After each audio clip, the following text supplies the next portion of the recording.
भाभी ने दी ननद की जीवन की सीख। टिंग टिंग टिंग टिंग फोन की घंटी बजती है और पाखी फोन उठाती है। हेलो कौन? सामने फोन पर पाखी की भाभी थी। पाखी और बरखा ननद भाभी कम दोस्त ज़्यादा थी। बरखा ने फोन पर कहा, पाखी मैं कल तुम्हारे घर आ रही हूँ। तुम हमेशा शिकायत करती थी ना भाभी, आप मेरे घर नहीं आती हो। इस बार पक्का आ रही हूँ। इधर फोन पर पाखी भी बहुत खुश हुई और खिलखिलाते हुए चहकने लगी है और कहती है, सच्ची भाभी? अब बरखा ने कहा, हाँ भाई हाँ सच्ची। और दोनों फोन रख देती हैं। अगली सुबह बरखा अपनी ननद पाखी के घर आती है और पाखी अपनी भाभी को देखकर खुशी के मारे झूमने लगती है। काफ़ी देर तक दोनों अपनी पुरानी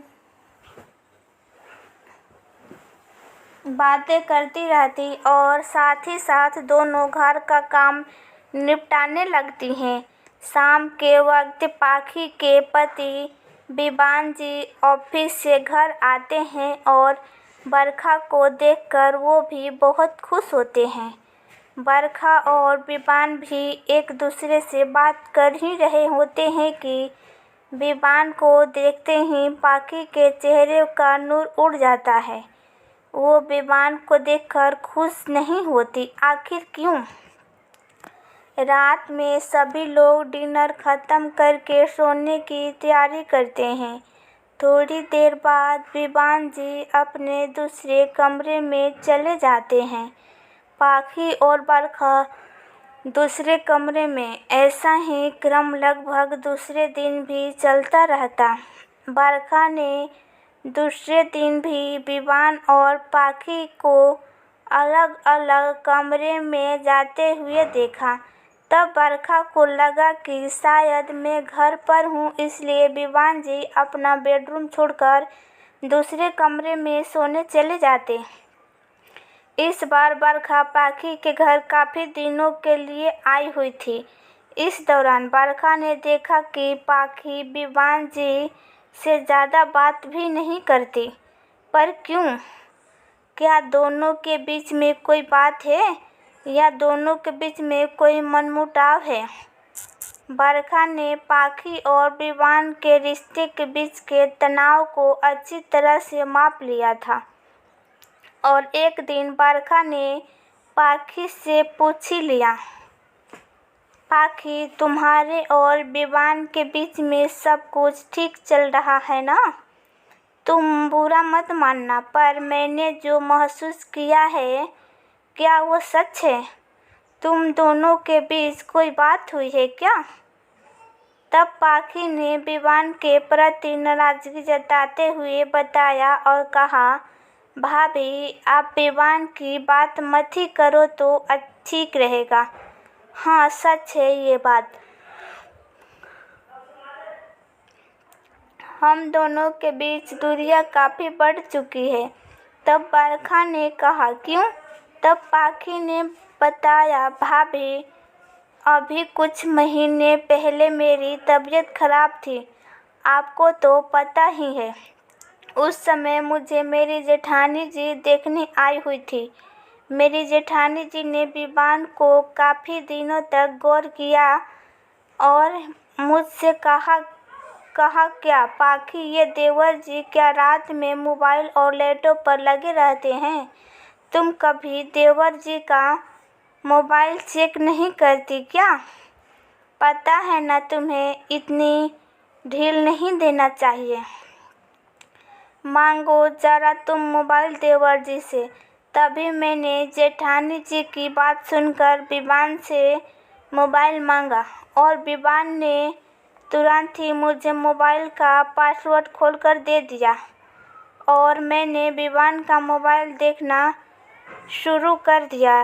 तब तक सब कुछ ठीक था, लेकिन उसके बाद जेठानी जी ने फिर मुझसे कहा कि पाखी तुम देवर जी के मोबाइल का पासवर्ड नहीं जानते क्या? पर क्यों? ये तो सरासर तुमसे चोरी हुई ना। आखिर तुम दोनों के रिश्ते के बीच ये मोबाइल में पासवर्ड क्यों? तब मैंने जेठानी जी से कहा, दीदी इसकी कभी ज़रूरत ही नहीं हुई, क्योंकि जब भी मैं विवान से मोबाइल मांगती हूँ वो मुझे तुरंत ही पासवर्ड मोबाइल दे देते हैं। वो मुझसे कभी कुछ नहीं छिपाते। तब जेठानी जी मेरी बातों को सुनकर जेठानी जी ने फिर कहा, तुम उसकी पत्नी हो, तुम्हें भी विवान के मोबाइल का पासवर्ड पता होना चाहिए। बात तो दीदी की भी सच थी न भाभी? जेठानी जी के जाने के बाद मैंने विवान के मोबाइल का पासवर्ड जानकर विवान के ऑफिस से आते ही उनका मोबाइल रोज चेक करने लगी। और एक दिन विवान को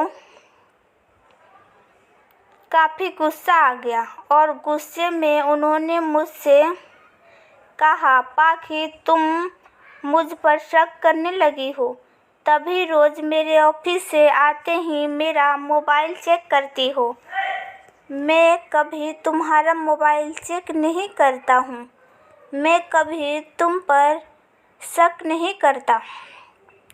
तभी हम दोनों की बातें बहुत बढ़ गई।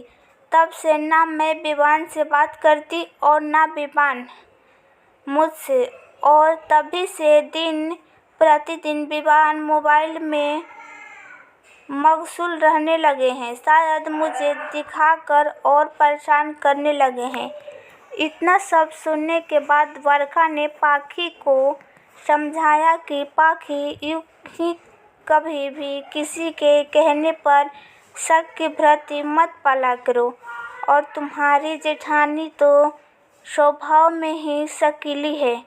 उन्होंने तुम्हारे अंदर शक का बीज बो दिया और बढ़ते हुए वक्त के साथ तुम्हारी बढ़ती हुई शंकाओं के साथ ही वह शक का बीज भी अंकुरित हो गया और तुम्हारे अंदर इस कदर बढ़ गया कि तुमने अपनी ही खुशियों में आग लगा दी और विवान ने तुम्हें टाइम देना बंद कर दिया। सोचो पाखी, अगर विवान भी तुम्हारे साथ ऐसा ही करते तब तुम क्या करती?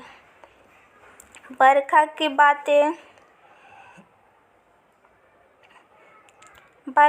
बातें खत्म होने के बाद पाखी ने बरखा की एक एक बात पर गौर किया।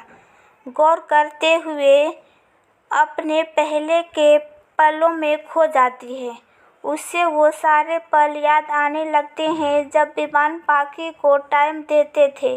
शायद मेरी ही गलती है, मैंने ही अपनी और विवान के रिश्ते के बीच तनाव पैदा किया है। शायद ठीक ही कर रही थी भाभी। विवान ने कभी मुझ पर शक नहीं किया, फिर मैं क्यों मैं किसी के शक के जाल में फंस गई।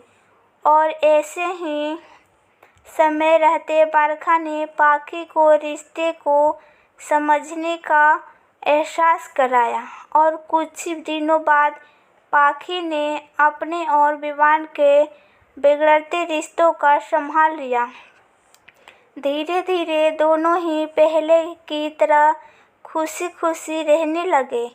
पाखी ने भी वही मन में एक गांठ बांध ली कि चाहे जो हो जाए, विवान और मेरा रिश्ता पति पत्नी का पवित्र बंधन है, जिस पर अविश्वास की पट्टी कभी नहीं बंधने दूंगी।